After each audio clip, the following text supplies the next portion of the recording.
¿Qué tal? ¿Cómo les va? Bienvenidos a este video de sábado, actualización al seguimiento de la que fue la gran novedad de la noche pasada, la cancelación de la pelea que estaba siendo negociada y ya oficialmente era casi confirmada de manera oficial, del 22 de febrero entre Virgil Ortiz y Jaron Ennis, campeón welter de la FIB, que iba a subir para enfrentar a Virgil Ortiz.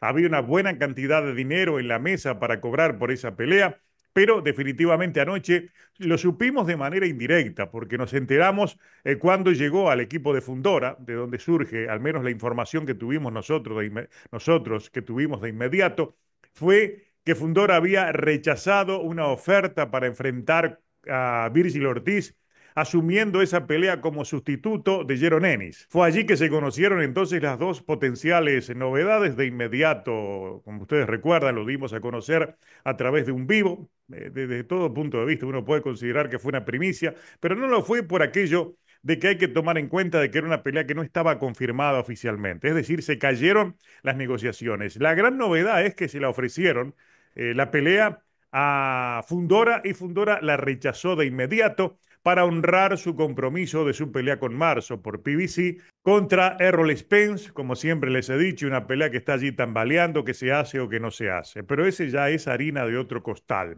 Lo que queremos ver en este video, en primer lugar, quién puede ser el rival potencial que nos gustaría ver enfrentando ahora el 22 de febrero a Virgil Ortiz. Como ustedes ya vieron en el título, para mí el sustituto ideal, el idóneo, el que no tendría ningún inconveniente, sería Bakram Murtasaliev, el campeón de la FIB de las 154 libras. El asunto es que se anime Virgil Ortiz a enfrentar a un rival de sus características. Y lo otro que queremos ver, si esto de Jaron Ennis es una medida prudente tomada en base al sentido común o fue una hipocresía querer pelearlo, porque en definitiva anoche no lo sabíamos, pero después a través de Dan Rafael se conoció cuál fue la razón para cancelar la pelea, y es que a última hora Jaron Ennis exigió que la pelea no fuera en 154 y fuera en 147, lo que es una verdadera marranada. Los que se quejan tienen razón.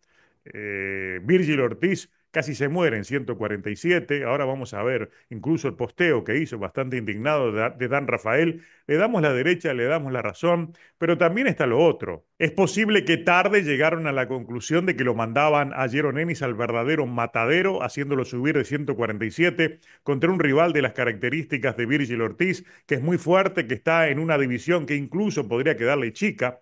Uno puede pensar que Ortiz ya está para 160 e incluso irse a 168 por un tema de tamaño, poder y peso.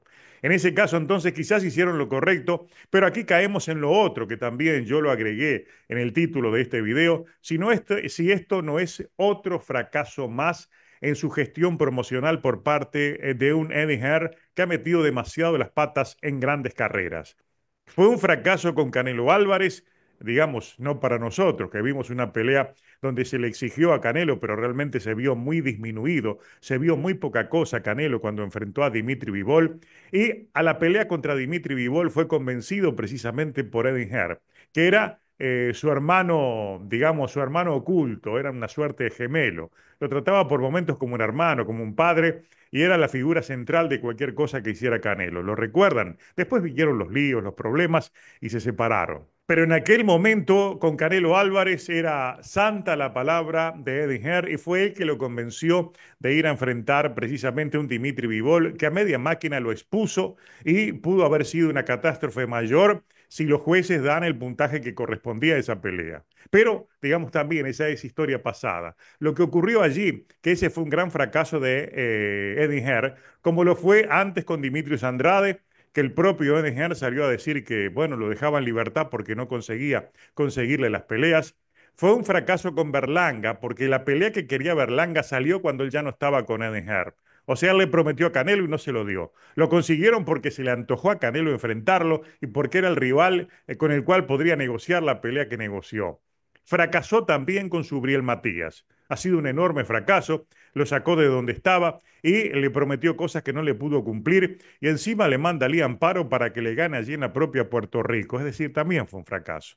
porque definitivamente ahí lo vemos a Matías, que tuvo que cambiar de entrenador y al mismo tiempo empezar prácticamente de cero, buscando una oportunidad de ir por un título, cosa que se le va a resultar difícil por ser Subriel Matías, un hombre que ya fue evitado y que va a seguir siéndolo. En ese caso hubo un enorme error por parte de promoción, de parte precisamente de un Eddie Hearn que, como alguien lo puso perfectamente y directamente a la yugular, que es un hombre, en Twitter me refiero, es un hombre que quema las velas por ambos lados y hace ver mal a sus protegidos.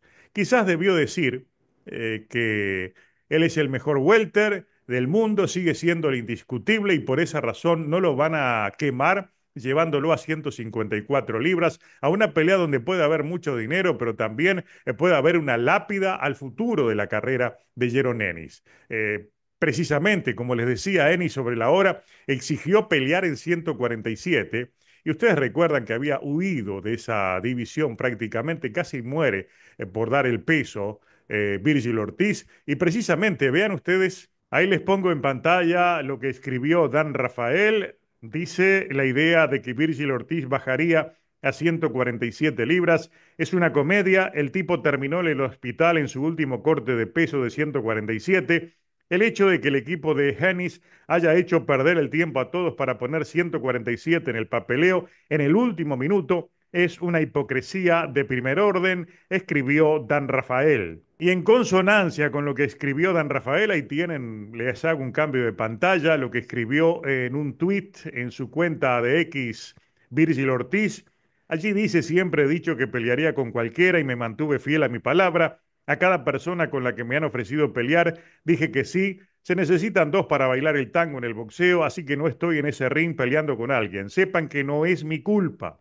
Es hora de que algunos de ustedes dejen de decir que me estoy evadiendo y que no quiero pelear porque ese no es el caso esta vez y nunca lo fue. 100, o sea, 100%. Claro, él abrió rápidamente el paraguas y al mismo tiempo aprovechó a cosechar grano para su granero, digamos, promocionándose aquello de que él no tiene miedo y todo eso. Entonces, basado en eso, que está bien, que no tiene miedo, que quiere enfrentar a los mejores, vamos a lo que hicieron después. Le enviaron una oferta a Fundora y la pregunta es: ¿por qué, si Fundora ya la rechazó prácticamente en el exacto momento que le llegó la carta, digamos, a contracorriente la mandaron para atrás de nuevo diciendo que no lo aceptaban, agradecieron y todo aquello? Como les dije ayer en el video del informe urgente de anoche, inmediatamente los Fundora rechazaron la pelea, se mantienen fieles a enfrentar entonces a Errol Spence. Entonces aquí viene la pregunta: ¿por qué no enviarle también la misma oferta a Bahram Murtasaliev, el campeón de la Federación Internacional de Boxeo, el mismo que recientemente le dio una verdadera paliza al australiano Tin Tszyu? Un Tin Tszyu que fue rival obligatorio y Virgil incluso aceptaba pelearlo en Australia, pero la herida que había sufrido contra Fundora lo obligó a cancelar la pelea. Después, cuando regresa, Tin Tszyu va directamente contra este Murtasaliev. Ya sabemos en qué terminó. Por allí tenemos también al otro campeón de la AMB, Eimantas Stanionis, que tiene ahora una obligatoria contra el uzbeco Javran Hiyasov por el título de la Asociación Mundial de Boxeo. Es decir, hay que descartarlo a Stanionis como posible rival ahora para el 22 de febrero. Pero volviendo al ruso Murtasaliev, que está 23-0 con 17 knockouts, él peleó una obligatoria contra Jack Kulkey en el 2023, que era por el título vacante de la Federación Internacional de Boxeo. Ganó, se apropió de ese título y después contra Tin Tszyu fue una defensa obligatoria de la FIB, fue una pelea mandatoria. O sea, en este momento Murtasaliev está en condiciones de ir a una defensa voluntaria contra quien sea, o sea, está disponible y seguramente allí esperando, si ya no le enviaron una oferta, para enfrentar a Virgil Ortiz. Murtasaliev, aquí vienen mis dudas, ¿no? Él estuvo con PBC, PBC lo tuvo en peleas secundarias, en carteleras secundarias, nunca le dio mucha vitrina. Creo que hizo 4 peleas con PBC, pero yo estaba viendo hoy precisamente allí en la página web de PBC, no aparece en el listado de su establo, como que lo hubieran retirado. Sí aparece la información de su pelea contra Tin Tszyu y uno espera en el orden alfabético que aparezca Murtasaliev, no aparece ni por obviamente su nombre, que estaría en la B alta, ni tampoco por la M de Murtasaliev, no aparece por ningún lado. O sea, eso me hace suponer que ya no tiene vínculo contractual o de copromoción con PBC, pero se supone que no tiene problemas para pactar esa pelea porque su manejador es Egis Klimas, es el mismo de Lomachenko y Alexander Usyk, que tienen un vínculo directo entonces con la gente de Arabia, puede, es agente libre en definitiva, puede negociar con quien sea a partir de Klimas y evidentemente sería el rival ideal para enfrentar a Virgil Ortiz. Ojalá que eso suene en estas próximas horas, en algún momento, pero definitivamente para mí no está Fundora, rechazada la pelea, no está Jaron Ennis, el suplente ideal entonces es Murta Saliev. Un Murta Saliev que sería la opción directa, pero si se animan. Ahí está el otro tema. Murta Saliev en su última pelea pesó poco más de 152, fue al pesaje en poco más de 152. No es un super welter que rehidrate demasiado. Es un hombre que lo que transmite por el tipo de físico es que no rehidrata demasiado, que no aumenta demasiado. Yo supongo que puede andar allí por un poco más de encima de las 160 libras a la hora de la pelea y cuidado si no se queda por debajo de 160, cuando Virgil Ortiz es todo lo contrario. Es un hombre grande que tiene tendencia a rehidratar y llegar muy fuerte a cada pelea. Yo supongo que en estas de 154 debe andar muy cercano a las 170 libras, es decir, sería un choque de manos pesadas y de puro poder, un choque que quizás sería más atractivo el que nos podíamos imaginar entre Jaron Ennis y Virgil Ortiz, porque no habría que manejar cualquier tipo de ventajas que le pudiera dar el peso, dado que tendría que fortalecerse y aumentar peso Jaron Ennis. Eso tiene que haber incidido mucho también en rechazar la pelea. Se habla de que había algo así como 6 millones de dólares de ganancia. Supongo entonces de que lo que primó fue un cálculo de las consecuencias y secuelas que iba a tener una derrota, que podría ser hasta por nocaut, y optaron entonces por ir a la prudencia de mantenerse en 147 y seguir buscando rivales a los cuales pueda vencer. Lo que yo les decía en el video anterior, en su última pelea no se vio bien contra Karen Chukasian. Disculpen si no lo dije correctamente, en esa pelea no se vio bien y obviamente es un antecedente muy cercano para ir a un riesgo mayor contra Virgil Ortiz. El asunto es que hayan puesto a última hora en el documento que querían pelear en 147 y es una verdadera marranada. Tenían que haberlo avisado antes, entonces permitirle a Ortiz seguir buscando un rival y manejarlo de otra manera. Ahora van a ir con apuro y quizás eligiendo aquel que no quisieran elegir. ¿Por qué? Porque tendrían que ir con un rival de similares características. Se fueron con Fundora porque realmente es importante. Ahora se me ocurre que les queda un solo rival y ese único rival que pueden invitar a pelear, incluso yendo por un título, es precisamente Bagram Murtasaliev. Y aquí viene de nuevo la gran pregunta con la que cerramos este video, porque difícilmente tenga respuesta ahora. ¿Se animan a ir contra Murtasaliev?